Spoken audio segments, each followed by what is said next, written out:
Hello. रोज रोज टिफिनला काय करावं? रोज प्रश्न पडतो ना. सकाळी मुलांना नाश्त्यासाठी हेल्दी, पौष्टिक असं काय देणार? तर ती हीच रेसिपी आहे.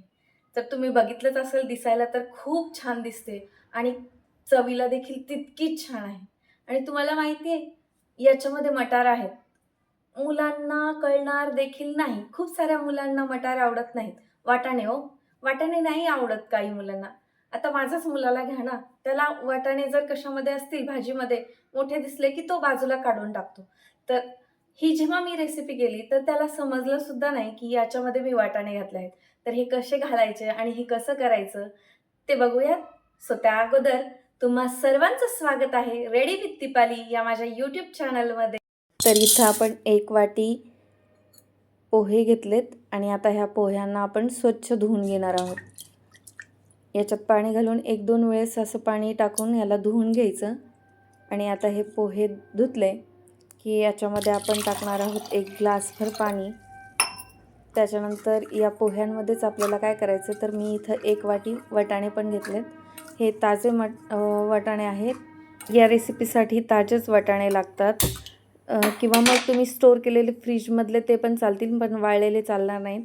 त्यानंतर काय करायचं, याला 2 मिनटं आपण गॅसवर ठेवणार आहोत, उकळी येऊ देणार आहोत. असं त्याच्यामध्ये अर्धवट वाटाणे शिजतील असं त्याला आपल्याला करायचं आहे. आता हे थोडं थंड होऊ द्यायचं. 2 मिनटं लागतात थंड व्हायला. आता हे थंड झालं थोडंसं की आपण या मिक्सरच्या भांड्यामध्ये घालून घेणार आहोत. त्याच्यामध्ये मी टाकला आहे 1 वाटी रवा.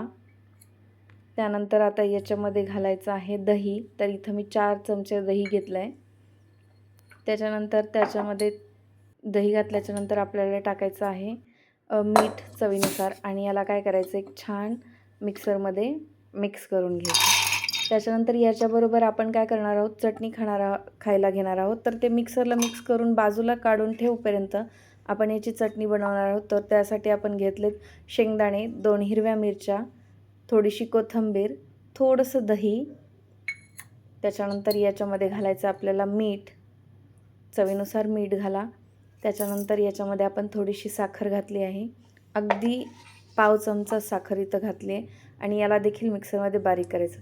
तर हे मिक्सरमध्ये पहिलं आपण जे बारीक केलेलं वाटाण्याचं त्याची पेस्ट होती, त्याला आपण काढून घेऊया. मी ती तशीच ठेवली होती करून, मिक्सरमध्ये करून 5 मिनटं आणि अजून 2-3 मिनटं याला ठेवून द्यायचं.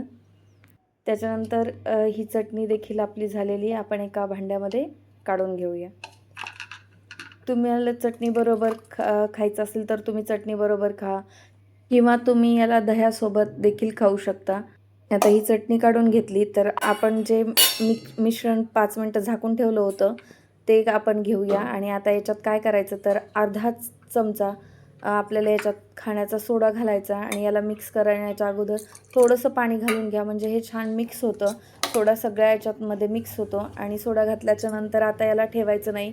याच्यानंतर याच्यामध्ये आपण शिमला मिरची, त्याच्यानंतर बारीक चिरलेली शिमला मिरची घातली. त्याचबरोबर आपण बारीक चिरलेला कांदा, बारीक चिरलेला टोमॅटो, तुमच्याकडे गाजर असेल तर तुम्ही गाजर घालू शकता. खूप साऱ्या भाज्या तुम्ही यामध्ये घालू शकता.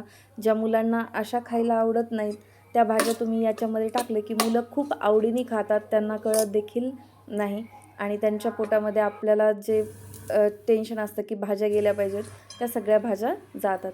मग इथे मी एक पॅन ठेवला आहे, नॉनस्टिकचा पॅन ठेवा किंवा तवा ठेवा नॉनस्टिकचा.